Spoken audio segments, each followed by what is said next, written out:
Good afternoon, friends and fellow travelers, and welcome to our second virtual Sangha gathering. My name is Lindsay Zaiyo Freed, and I'm coming to you live from Sangha County, Utah.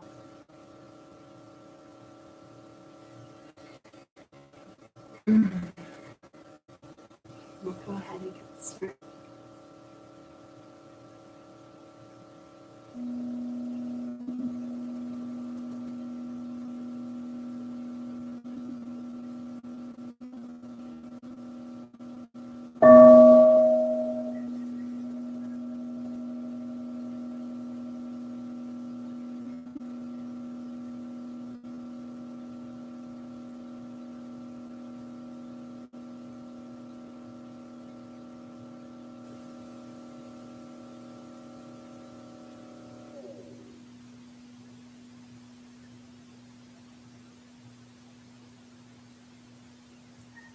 Breathing in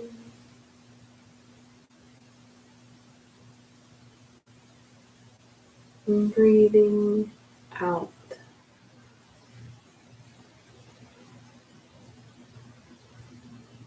I am aware that I am breathing in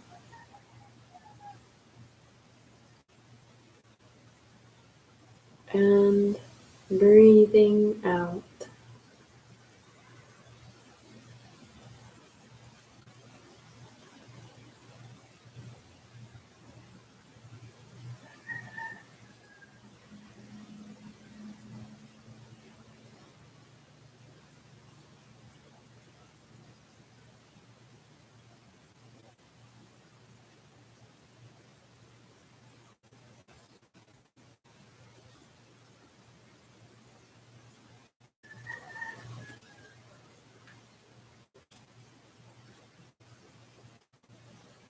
Deeper into my body.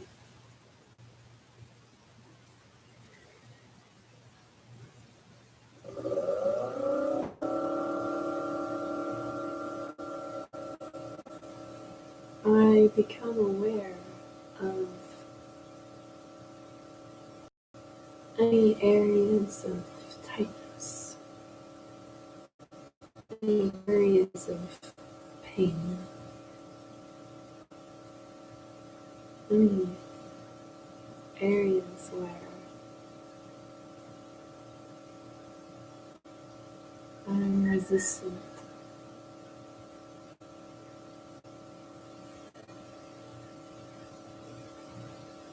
I become aware of the presence of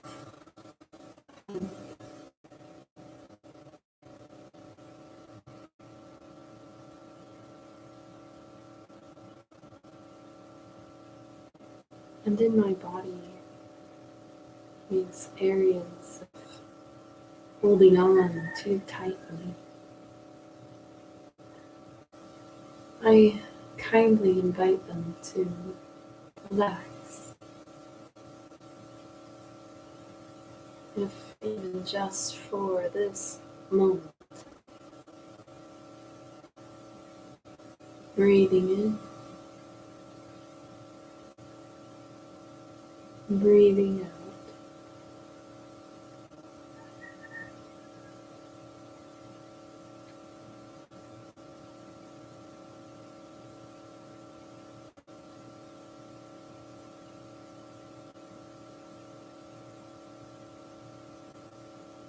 I become more aware of the heaviness of my body,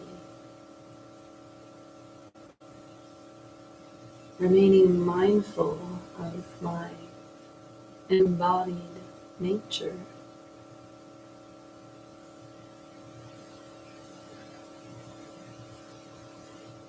I feel held in place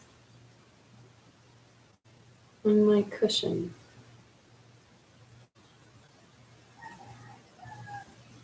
right in the middle of heaven and earth. breathing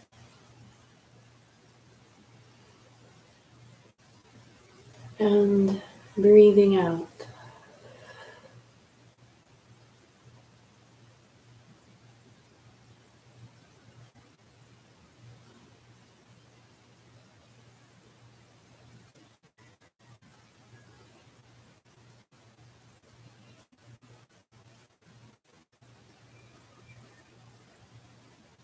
Deeper and deeper into this present moment.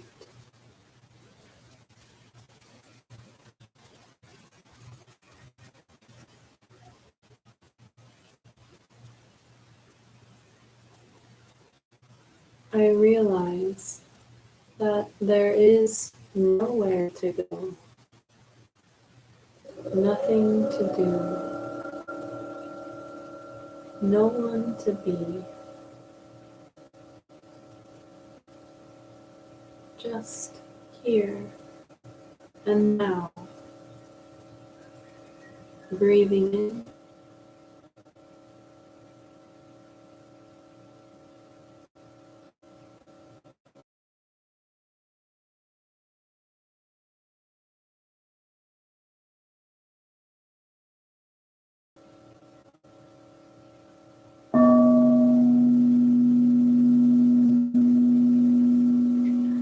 Namu Amida Butsu, Namu Amida Butsu, Namu Amida Butsu.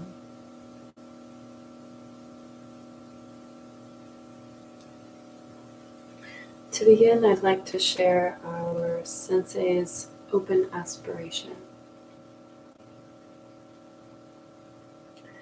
With reverence and compassion, we come together just as we are. In the spirit of the Buddha, the enlightened one, the compassionate. Life is one. We are one with the Buddha. We are one with the teachings. We are one in the spirit of universal fellowship. We resolve to be earnest students of the Buddha and to dedicate our lives to kindness and compassion, following the way he has pointed out.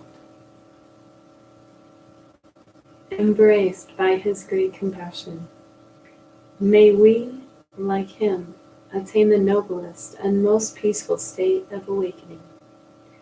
May we enter the Pure Land, here and now.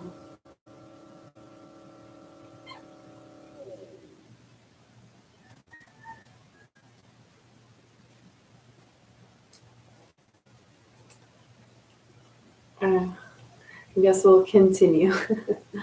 We'll just go to page 6, our Sangha opening, and then we will proceed forward, and I'll just share a little bit of my mindfulness practice from this past week. But first, we will open. The Sangha is invited to come back to our breathing, so that the collective energy of mindfulness will bring us together as an organism, flowing as a river with no more separation. Let the whole Sangha breathe as one body, chant as one body, listen as one body, transcending the boundaries of a delusive self, liberating from the superiority complex, the inferiority complex, and the equality complex. My body, speech, and mind in perfect oneness. I send my heart along with the sound of the bell. May the hearer awake from forgetfulness and transcend all anxiety and sorrow, and hear the name that calls to all of us. Namu Amida Butsu.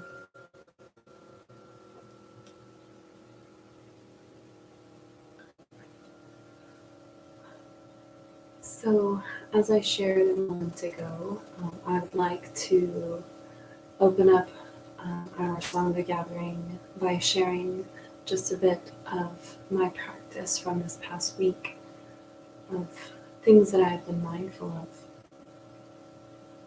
When we gather together as a group, this time we would share one by one as we feel called. But since it is just me, and if you're here joining us, please feel free. There's a chat box.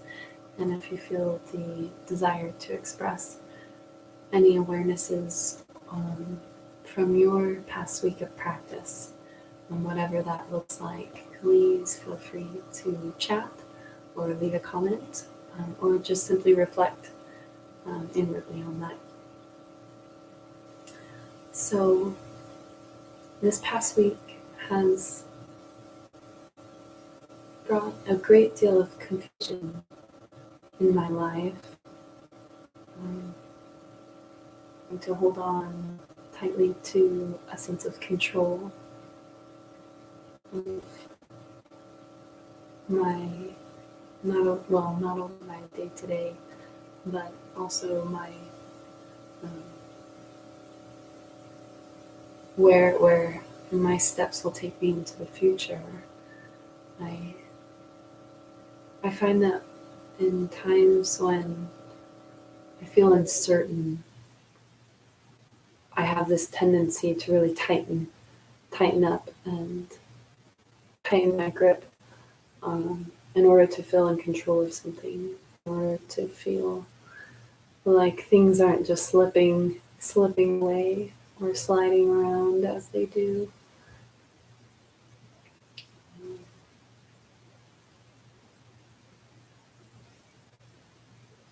So I'm just learning how to, both learning how to and just practicing how to let go.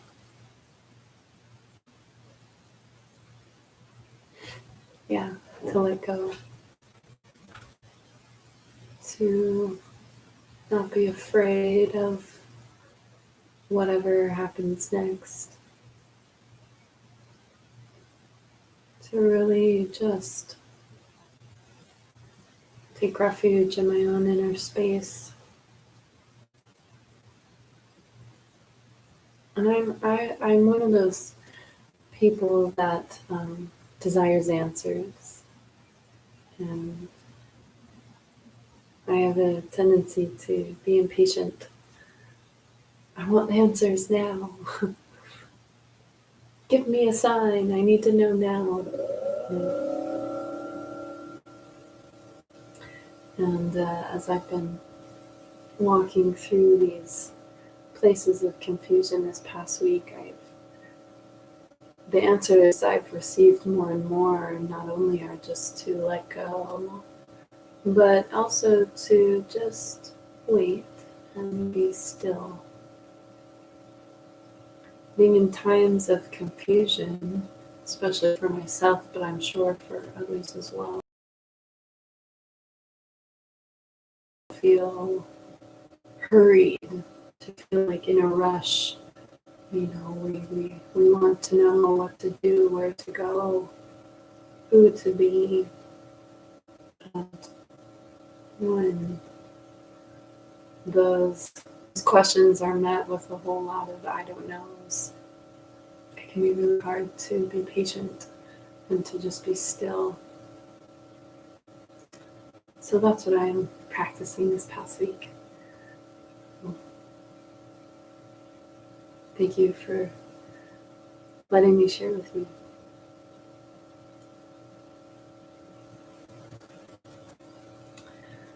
So now we'll move further into our Sangha gathering.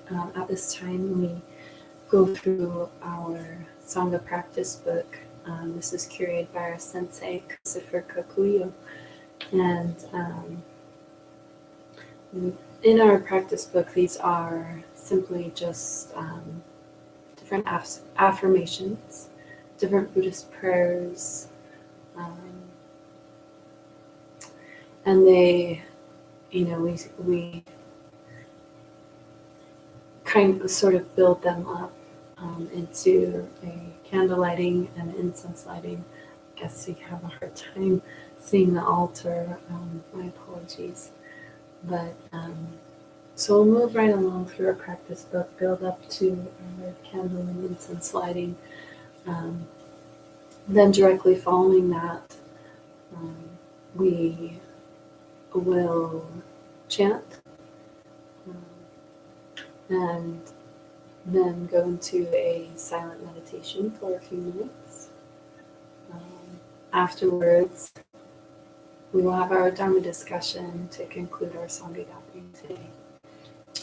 So, with that being said, I'd like to begin on page 7, our invocation. We have gathered together today with open-hearted awareness. May we be nourished by each other and by all the Buddhas and Bodhisattvas and by our myriad of teachers, in body, in mind, in spirit, and in the way of oneness. May our gathering together inspire us to direct our hearts and minds, to heal, not to harm, to help, not to hinder, to bless, not to curse, to always serve the spirit of awakening. May it be so.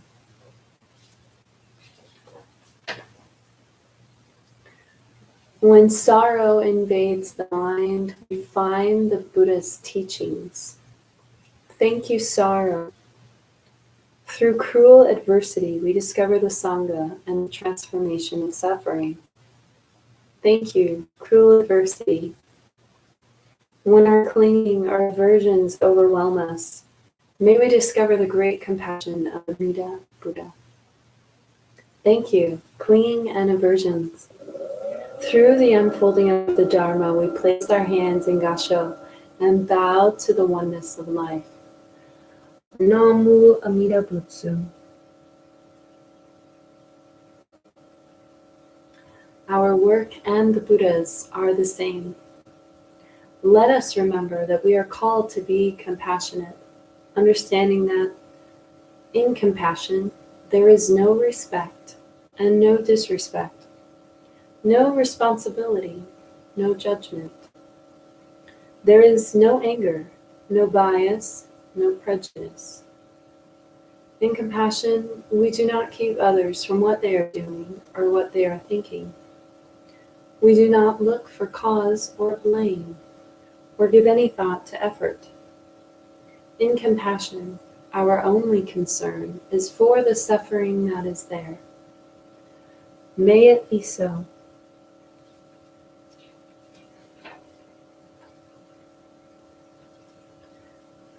Being aware that deep listening can alleviate suffering.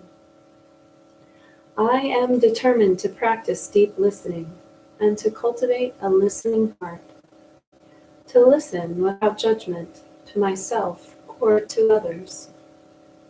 I am determined to hold space with another, to understand and to bring understanding, to cultivate compassion and to eat all beings, one Buddha nature. Namu Amida Butsu. Let us practice the way of the Bodhisattva, never disparaging from the Lotus Sutra, saying to everyone we meet, I will never disparage you or keep you at arm's length. Where you only see your weaknesses, I will only see your strength. I will never despise you or put you down in any way, because it's clear to me, it's plain to see. You'll be a Buddha someday. I love you.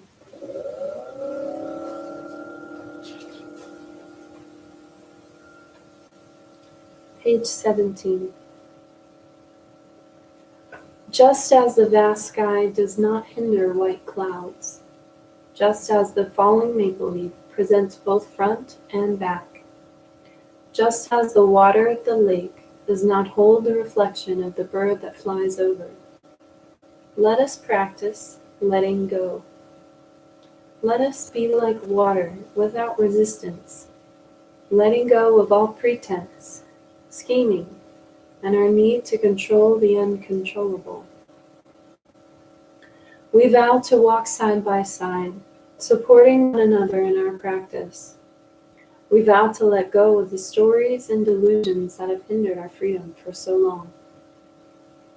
We vow to accept ourselves just as we are, and by doing so, find our true selves, surrounded, supported, and embraced in the oneness of life. May it be so.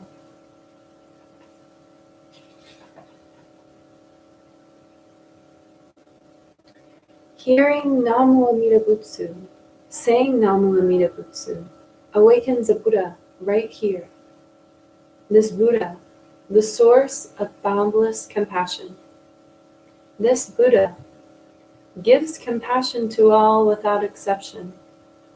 Just compassion, just as you are. May each of us cultivate a receiving heart and recall this in the light and recall this in the dark. Moment after moment, a courageous heart arises. Time after time, there is nothing but this. Nothing to accomplish, nothing to do, but simply be. Namu Amida Butsu.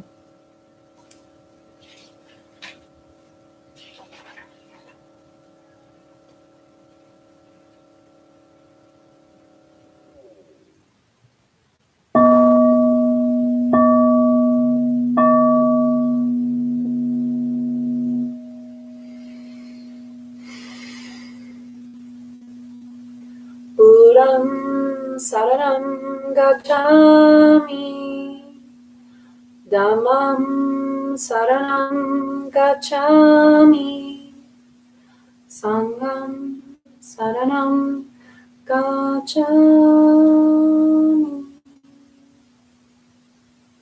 We take refuge in the Buddha of inconceivable light. I go to the Buddha for guidance. I will follow his way of oneness. I will awaken to his boundless wisdom and compassion, and to my own. We take refuge in the Dharma and the Sangha of boundless light. I go to the Dharma for guidance. I shall become one with its teachings. By its light and the light of all the Buddhas, I will free myself and all beings from suffering. I go to the Sangha for guidance. I will become one with the Sangha in a spirit of compassion and harmony to help lead all beings to awakening. I go for refuge to the Buddha. I go for refuge to the Dharma.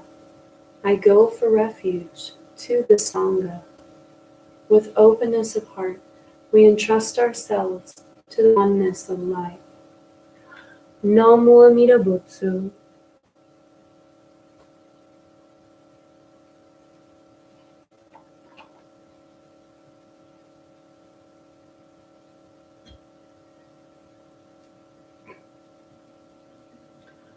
Komyo, Henjo, Jipo, Sekai, Nembu, Shujo, Seishu, Fusha. The boundless light of Amida Buddha illuminates the 10 directions, and all who call his name will be born in his pure land, here and now. I light this candle to represent the boundless light of Amida Buddha.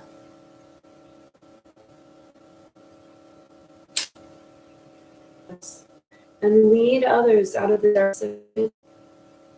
May it dispel suffering, isolation, fear. May this small flame be boundless. May it be a light to each of us, so that the light of Amida Buddha and the light of the Dharma will shine forth, showing us the way to freedom. May it be so.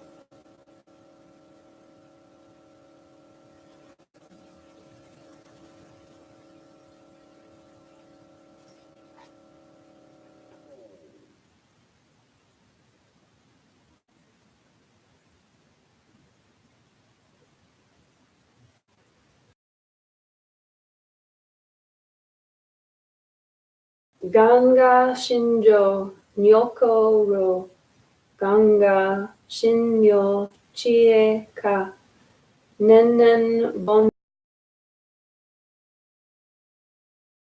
Jipo Sanzebu.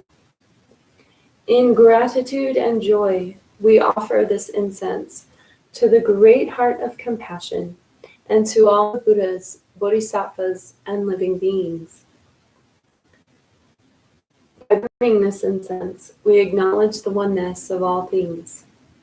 Incense comes in many shapes and colors, and once burned, all distinctions are transcended.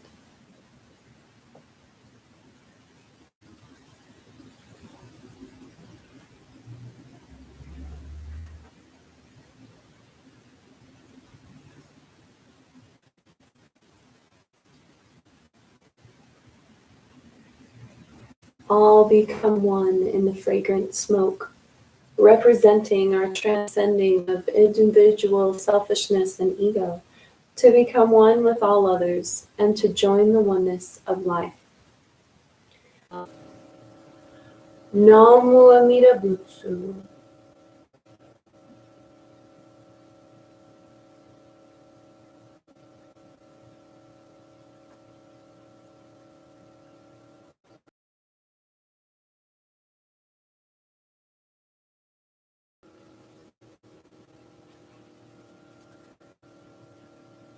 So we have now arrived at the point in our Sangha gathering where we will chant and then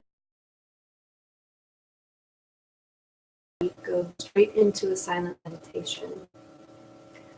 The chant for our Sangha is recited in the form of a song. And if you know the song, please feel free to sing along.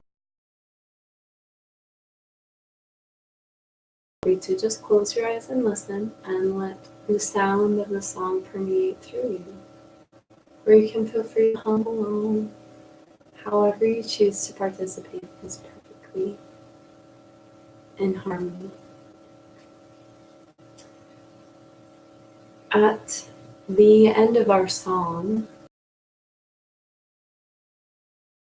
to announce a repetition of one more verse and then another 2 bells, which indicates a final repetition of the first part, and we'll sing that and finish that off slowly. Then one more loud bell, and that will take us into our silent meditation, which again will be relieved from that at the sound of the bell again. And Namo,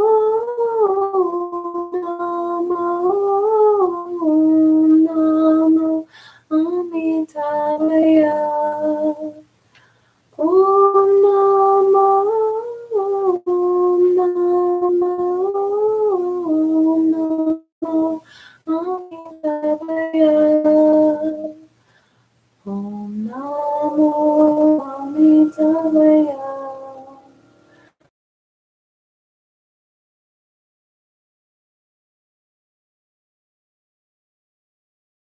Namo Amitabhaya.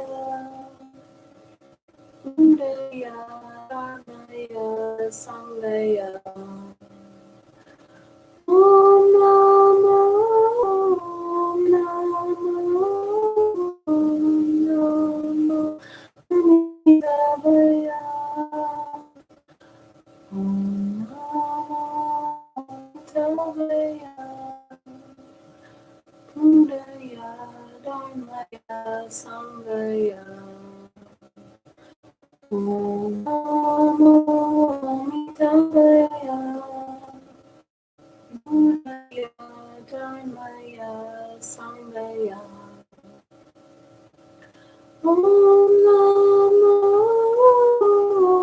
Namo, Namo, Amitabhaya.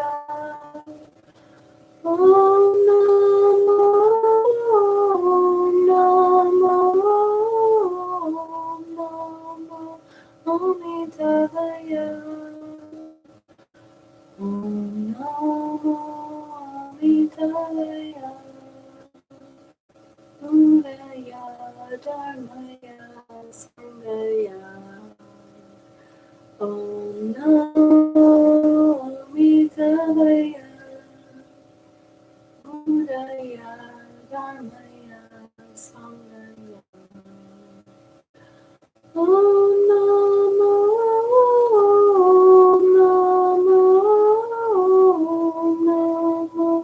Amitabhaya. Om Namo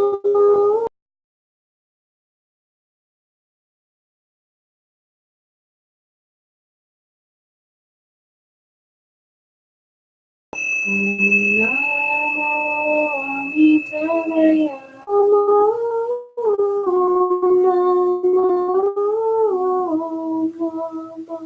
Amitabhaya. Om Namo Amitabhaya. Buddhaya Dharmaya Sangaya.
So, for our Dharma discussion today,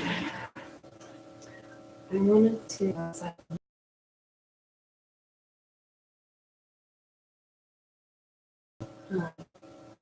I kept noticing little signs. Um, sometimes I would take a book off the shelf and just open up to a random page and receive whatever wisdom is there. And I did this multiple times with different books. And 3 books in a row, I opened up and began reading at parts of the book that were speaking of death. One of them, very specific, died under the hood of recently. The most recent one that I picked was Butterfly, which is an omen of death and rebirth as the caterpillar becomes a chrysalis and becomes a butterfly. So just all these little hints and synchronicities for me to ponder upon death and how that shows up, and what that looks like, and what are my thoughts on that. So it's the only thing we know for certain about life is that we will die. We know that we are alive, and we know that we will die.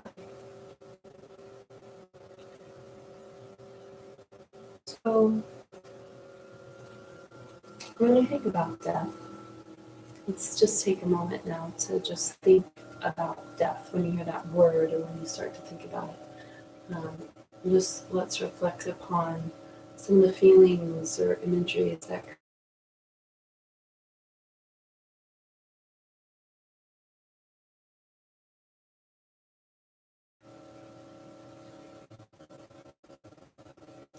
for me, I see images in my mind of bones and decay and fallen trees in the woods.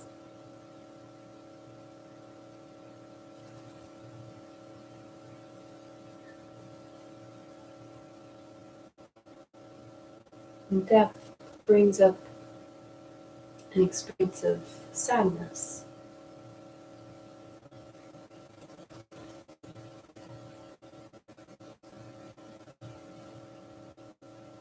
Death, I also think about as an out-breath in this rhythmic universe of expansion and contraction. I think of death as sort of an out-breathing experience.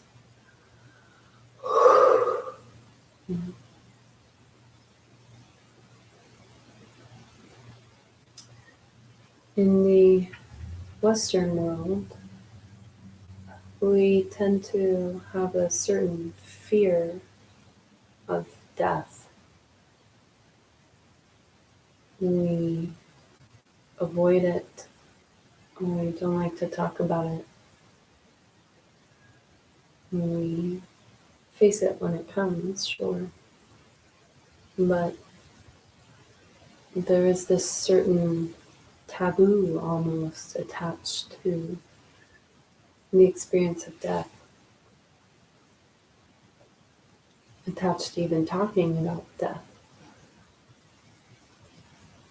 Oftentimes, have you had a random conversation with someone? So, what do you think about death? New conversation starter for this week.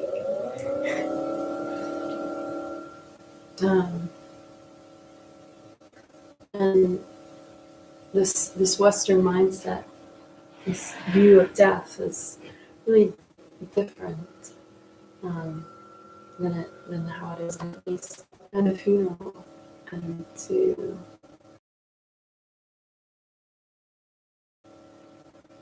contemplate the impermanence of life, to sit with the experience of what death may be like.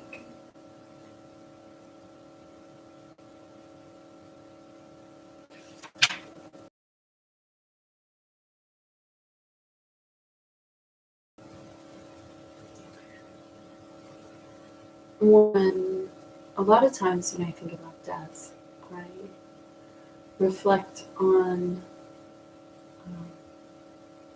the seasons and the cycles of nature, and that and right now summer is ending now at the end of July. We're at the very end of summer, and August arrives, bringing us the season of autumn, which leads us into the season of winter.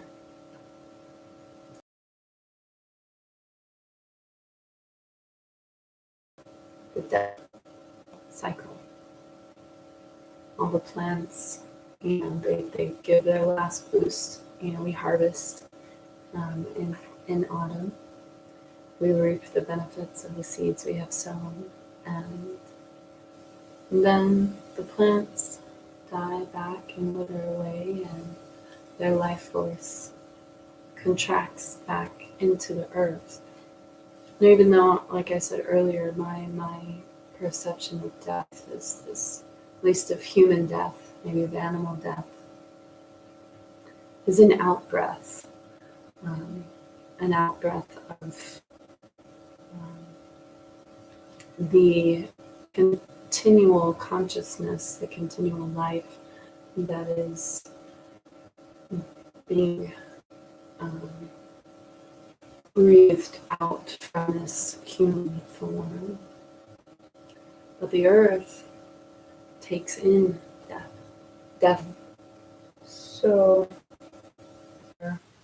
singular expression dies and withers back, but yet the roots, perennial plants, their roots stay strong in the winter. Their life essence contracts back down into the roots, holding them through the cold of winter. And then the next year in spring, a new expression is birthed. In Buddhism,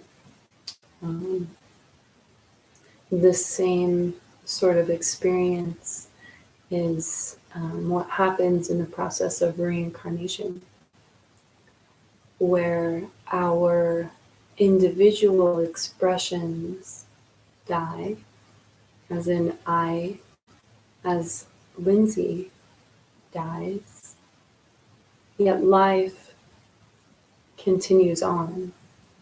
And again, I will, not me as Lindsay, but me as life, will be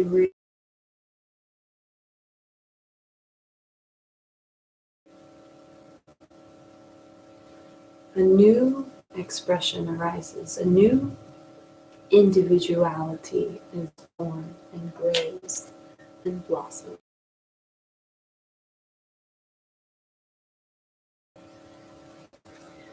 In the book Everyday Suchness, it's a quick little, it's very portable, but in this book, Guillaume Kubose was the sensei of the Bright Dawn Center for Oneness, where he still is, of course, in his death, but in his life, he was the sensei. Now his son Koyo is leading the center. Anyway, he has written little essays on everyday living in the Buddhist way. And so I just wanted to share a paragraph from his essay titled A Healthful Freedom. One enjoys the spring buds and the soft summer greenness, but are not the dead and golden leaves of autumn also beautiful? Beautiful to the golden leaves part from the branches. Now there is no wind, and they dance on two sides of the same coin. Just as the seasons are, different parts of the same cycle. In this quadrant is spring, and this one here is summer and fall and winter. It's still the same. Life and death are still the same coin. This side being life, and this side is practitioner and the founder of the Zen Hospice Project. And he wrote this book in response to his experiences. His experiences in the Zen hospital. Is still dying is a medical event, and that the most we can hope for is to make the best of a bad situation. Our goodness is inevitable. We can learn a lot about living fully when we get comfortable sitting with is to welcome everything and push away nothing. This points to our attachments to certain expectations on how things in our lives should go. It points to our quick ability to reject certain situations or people or whatever it may be, experiencing nothing. We start to realize true freedom. We have options, we have choices. Rejecting means less options, less choices. Only this, what I want, what I expect.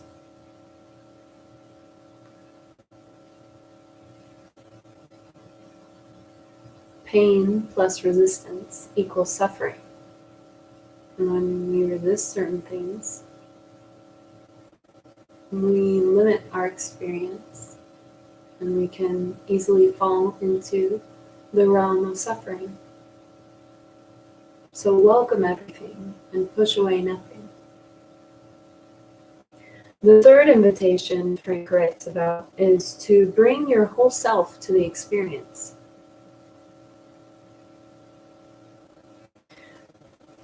Now, wholeness doesn't mean perfection.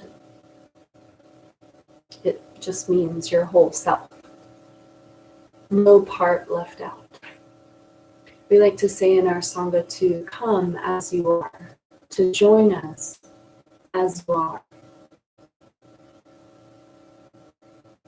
Every part of you, whether that includes, and of course it includes every part of you, but whether you're experiencing anger or frustration, whether you're experiencing happiness, peace, where you're coming through, come as you are, show up as your whole self, bring your whole self to the experience. When we reject, just as in the second invitation when I talked about rejecting parts of ourselves, when we reject parts of ourselves and label them as undesirable, we become fragmented. So bring your whole self to the experience.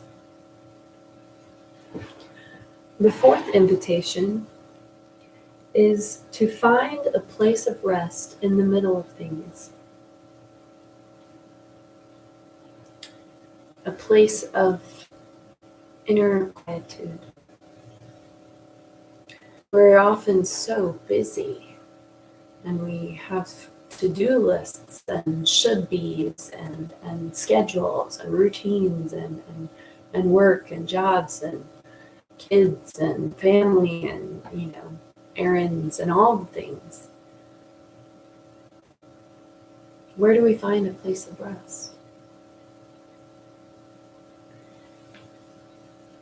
This is what we practice in becoming aware of our breath. And what meditation can be is a place of rest. If even just for one moment you can consciously breathe in and breathe out. That is a place of rest. A moment of quietude, a moment of refuge. Find a place of rest in the middle of things.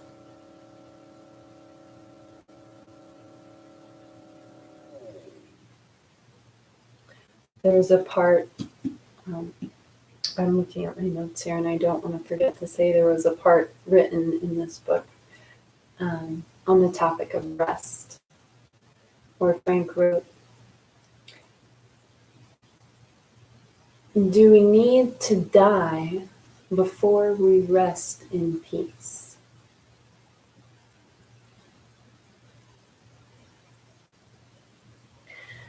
The fifth invitation is to cultivate the don't know mind.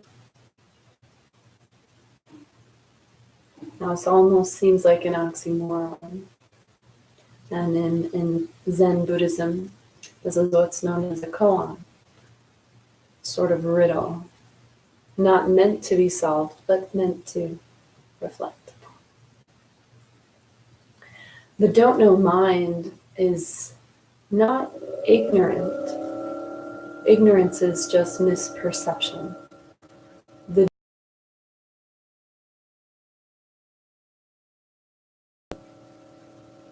It's curious. It's the don't know mind is the beginner's mind, where a world of possibility exists. In expert mind, there are only few possibilities. But the don't know mind, the beginner's mind, there are many, many possibilities. Cultivate the don't know mind.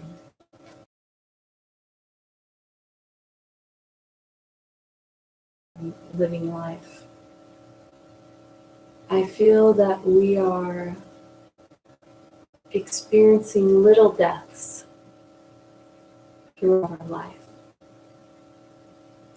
Death of our previous selves, death of our ideas and opinions, death of our mental programmings and habits. There's all these little deaths that I think follow us throughout life. Just like a snake sheds its skin, right?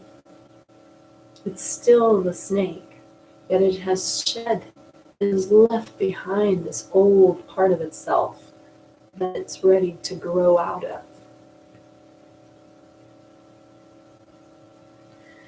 To close, I'd like to share a poem by Reverend Akagarusu.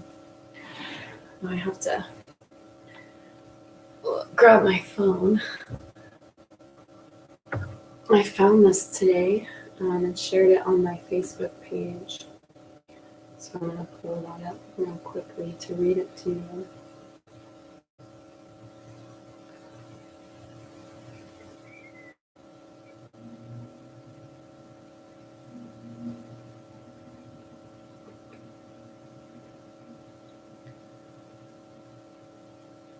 It's called The Burning Self. Brilliancy of the burning self. These flames of hell blaze up, seize earth, are about to invade heaven. Niche to put my foot on, no cave to hide my body in, no refuge for my soul. All havens, all old friends, horribly constituted, but I stand in these flames without thought. But no man knows enlightenment unless he surrenders. So, as we go throughout this next week and practice, I would like to invite you to think about death, to contemplate the experience of dying.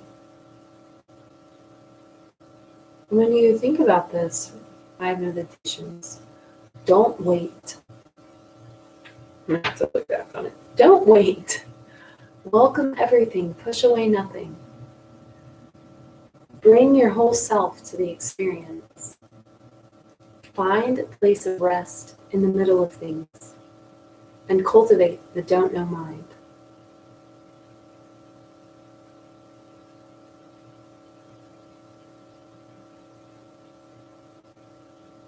Remember to die a little to yourself. Jump into the flames in order to rebirth your creation. The flames of enlightenment.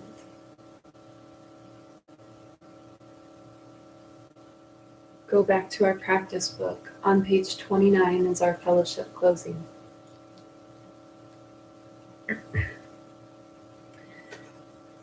May the merit of this ceremony adorn the Buddha's pure lands, bring forth the fourfold kindnesses, and relieve the suffering of life's many paths. As we leave and conclude with infinite love and compassion. May the sound of this bell ring through the universe, awakening all beings to joy and equanimity.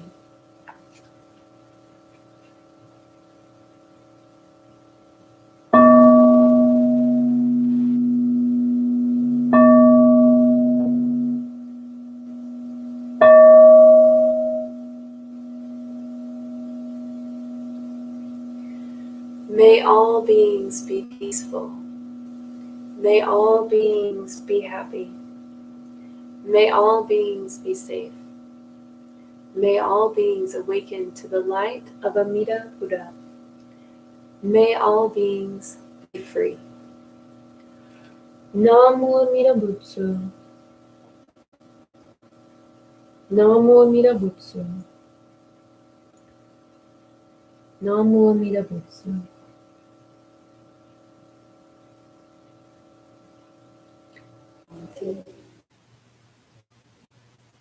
I'm so grateful to share with you, to practice with you.